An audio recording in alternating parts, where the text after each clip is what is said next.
Howdy folks, this is Meandering Mike in the Man Cave of Madness, doing a quick little video here on some possible supplemental reading material that might be of interest when playing a game of Britannia. Yes, these are all a bunch of the players as in the forces arraigned in the ebb and flow sweep of history of the British Isles between the scope of the game. So we have, Roman invaders, obviously. Most of these are from, I think actually all of these books here are from Osprey, the publisher. Rome's enemies, the Gallic and British Celts. So this is part of their Men-at-Arms series. So tell you a lot about the forces, the kind of weapons and armor that they use, some little historical tidbits about some of the battles and such. It's not focused on any particular battle or campaign, but it's a sort of a broad overview of those forces. The Romans obviously fortified a lot, as we say in the game. There's all those Roman forts. Hadrian's Wall, the construction started in 122 AD, and this covers through the sack of Rome there in 410.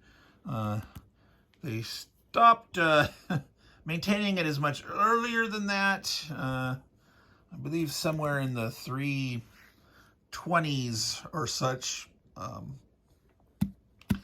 It was first destroyed, I believe, or parts of it. That's obviously of interest. Rome's northern frontier, so this is beyond Hadrian's Wall.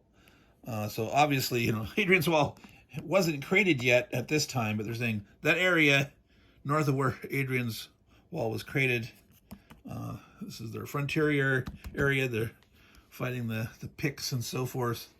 I believe the term Pict was a very late development in the Rome. Like, it wasn't until like about this time, like the 200, 230s, that the word Picti, plural of Picts, technically in Latin, I guess is Picti. But those are potential interest.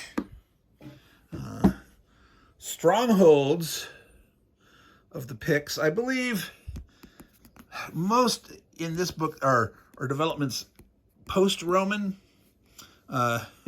between the Picts, the Caledonians, the incoming Scots, the fighting going on there. That this does cover some of their more minor fortified settlements as they're facing off against the Romans, but the bulk of this book focuses on post-Roman. But again, it's all of interest in this great game of Britannia, sweep of history. Forts of Celtic Britain, which would include Wales and such. So I can find the chronology. Oh, here's a nice picture. So looking at the areas in the reddish are where they're focusing on here, various forts in Celtic areas in Britain. So that's obviously of interest to us. Rome's Saxon shore. Say that 5 times. Rome's Saxon shore. Coastal defenses of Roman Britain.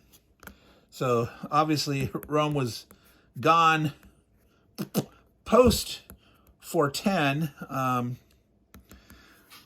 but those forts that remained on the Saxon shore were in the game, remove all the Roman forts, but in reality, some of these would have been occupied by other people and actually utilized. But as in terms of being as strong and as powerful, the maintenance and supply of these forts in the Roman way is much different than some later people occupying and using them. Of interest now, here we go, specifically mentioning Arthur and the Anglo-Saxon Wars, British forts in the Age of Arthur. So more stuff of interest. Whether you're, ooh, is that Camelot? Or what is the semi-historical equivalent of the mythical Camelot or not? I don't know if there's actually a conjecture of where that might have been or not, or if that's just all fanciful thought. But so a blend of history and a little mythology and legend there. Fortifications in Wessex, which is on the south coast of England. There's, Essex and Wessex and Sussex. So these would be Saxon forts. A later game, the later version of Britannia, Lou adds the concept of Saxon burgs. I don't remember, like burg with an H, how it's spelled.